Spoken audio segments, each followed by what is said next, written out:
Kani kedai ke Batisi TV, bat pidang pet ya ke kubur baman kasni, belawan rasa pi da ke rupa, ringkat bat ke orange Nissan, lom sokpo near Fire Brigade Shillong. New Nissan Kicks. Bookings open now.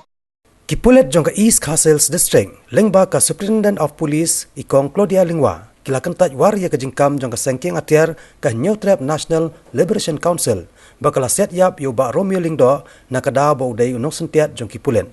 Ya kini ketnat Pulit ke 8 pau ha ke Jingkam bat kinong patai kubor ha ke janmit jong ke khandre trik matabna jemang a hajar kat khandai. Ha ke juk kapor ikong Claudia Lingwa ilaong ba Romeo Lyngdoh udai unong yarap lani overground worker jong ke Hnlc. La ban pen kemahang ni bau Romeo Lyngdoh yau bala juk hot e deki babon ubak li ula syasiat yam ha pelawing la jong ha kasnong lapalang kasnong kabadan ha kapot bat kari Bangladesh ha kamiet kar arterik mentab na jemang hadin kini ke jingja ke seng Hnlc ha ke karwo ke bala pha sekinong patai kubor kalaong ba kala twet yau Romeo Lyngdoh nadu usnam arjar pra nakida bau tre ringkat bat kipulen kumbunong sentiat bat ha kaju kapor uju thong briuru banlong kinong sentiat jong kipulen ha ka than kapot bat na ka banta kani uyor da ka jingsiu na kipulen kat ba ka jing panchai na kaliang kipulet pat ha kani ka sngi kalong da khongpong.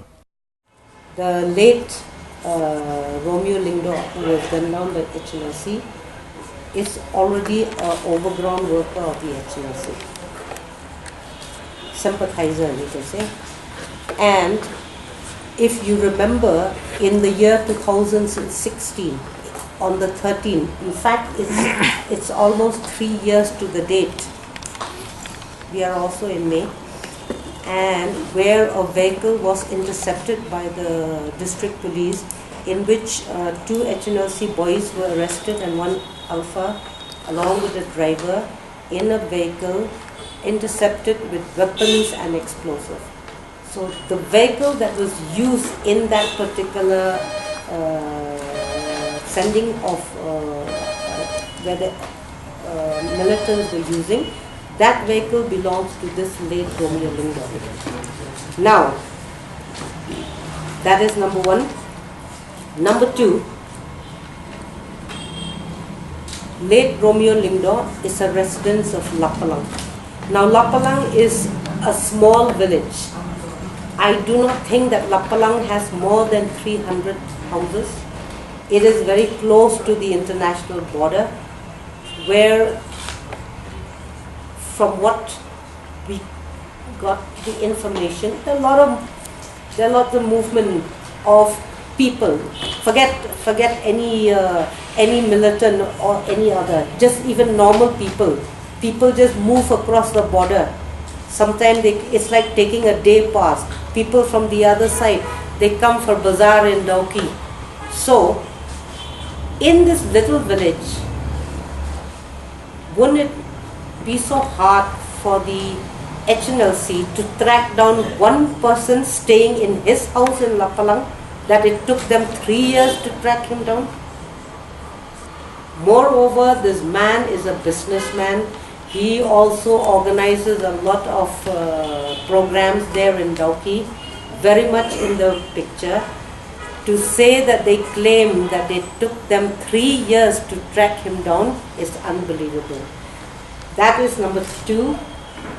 Now, number 3, there is a very senior cadre of the Hnlc who's still very much in Bangladesh, and in fact his name is Dunbok Lang. I will not tell you the entire title, but he is known by an Hnlc name of Palang Roy.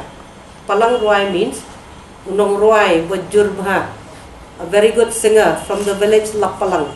So they have nicknamed him as Palang Roy. Now Palang is a boy born and brought up in Lapalang. Hnlc could not have used him to find the house of late Romeo Lyngdoh. Okay? Now the other point to refute the claim made by Hnlc is that on the night when the 2 cadres or whoever of the Hnlc went to the village, they call out this man. And they call him, he is known in the village as Bale. And they call him, they said, Bale, Bale. He said, Oi! And he opened the door and he stepped out. if a person has been living in fear of the so-called Hnlc, do you think that if anybody come, especially in the village, people sleep at around, you can always say people sleep at 8, 9, 10:30, quarter to 11 is the dead of night for them. Because they get up, especially in the border area, they get up at 3, 4 o'clock in the morning. And if somebody come and call you at night, who will open the door? You know the people, no? That's why you open. If somebody comes to my house and call me, you think I'll just go and open the door at night? If I know the people, then I'll open. So when he stepped out of his house, it's because he opened the door and stepped out, and there he was shot. So then, this is all the reason. Now the final reason that I'm going to refute this claim is that actually, from reliable information, late Romeo Lyngdoh has been arranging funds and money for the Hnlc. But last 1 year, I think he also has become slightly greedy, and in this last 1 year, he has been quietly siphoning money for himself, and I think that they have done a proper investigation, and supposedly he has also bought a vehicle, he has been living a slightly more open and showing money here and there. And then I think the only reason that Hnlc will actually kill somebody is because that he has betrayed them. They are just punishing that anybody who works for us should be totally give their full allegiance to Hnlc. And if you try to misuse funds of the organization, that is the sentence. So claiming that this man is a police informer is out of the question. There is no reason that the police will need a person like him, especially when he is also part of the group that was involved in the transportation, arranging of vehicles. So in this reason, I totally refute the claim of Hnlc, claiming that we kill and that we have a hit list and we have this and we have that. That is totally baseless. The information that we got from the villagers, that villagers noticed 2 people who were not coming. I think they had already slipped in sometime in the late evening. So that's why I'm telling you, small villages, any new person entering the village also will be noticed. So the suspicion is that because Lapalang is just on the slope of the Bangladesh, to reach there you have to come from the bottom. So I think people have seen people coming from below. And since they are new faces, they're not people from that area. You and me, you walk into any village, especially any village, the minute you enter, they know you're an outsider. That story that was given, the statement that was given, was that the vehicle was used by his driver, and unknowing that the owner of the vehicle was not aware that the driver, he has put all the blame on his driver. That driver on his own has made arrangement to transport. See, because there in the border area, if you look at Dauki, people actually use their private vehicles as commercial vehicles. So his claim at that time was, I did not have a clue that my driver was taking some people. But actually, he was the one who made all the arrangements. But that is, of course, later. See, we have a lot of well-wishers of the police in the border area, and our request to people is that if you have anything that you want to tell the police, you are free to tell us. See, it can be anything. It need not be militancy related thing. It can be anything. And there, till I'm here, which I've just been here for a couple of months, and I know from previous SP, nobody has reported in the border area that we have whether any organization has made any demand or whether people have been extorted like the old days. People nowadays, if people say you want money, they said, who are you? We don't care. People have reached that stage. So see, that fear thing is not in the border anymore. People they're quite free. It's not like in the olden days. Now people are very free. So we always have people who are always involved, whether it is this man, whether it is driver, whether it's people. We always just kind of know what they're doing, what they are.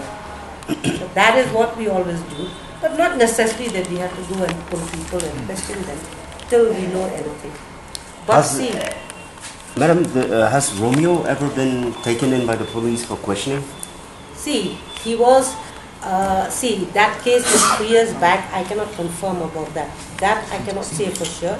But I know for a fact that when that case was on, that they had to actually track him. I don't think that they have called him, because the first thing that you do when you intercept a vehicle is to find out, this is the driver, whose vehicle is he driving.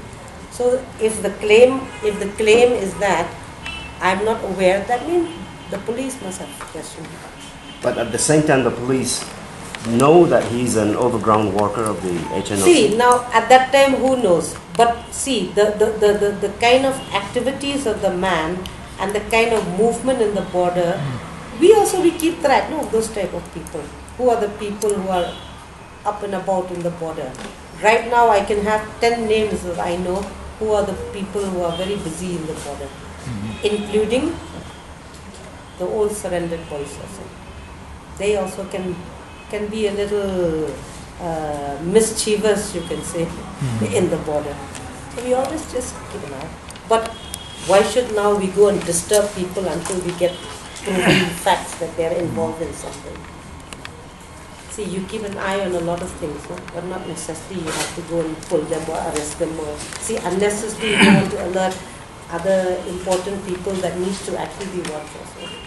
Our job, whether the guy is an overground worker there, whether he's a sympathizer, is an ordinary person, whatever, anybody does any killing in the territory, we have to investigate. We are doing a lot of work right now over there. But still, you're saying that it is not the HNLC who killed him, or you're refuting the claims of the HNLC? I'm refuting the claim that the killing of Hnlc was that they killed a police informant. They only killed their own man, and that also for not kowtowing with their money making. See, the Hnlc has reached a stage from the last batch of surrenderies who came. What is your work in Bangladesh? We are in the plucking tampao and we grow tampao, and that is the thing. So see, anybody trying to misuse money which they think that is part of their funding, then naturally that is to teach. See, I think personally, they want to send a message to all their small little people who are still helping them, that don't try to cross with us.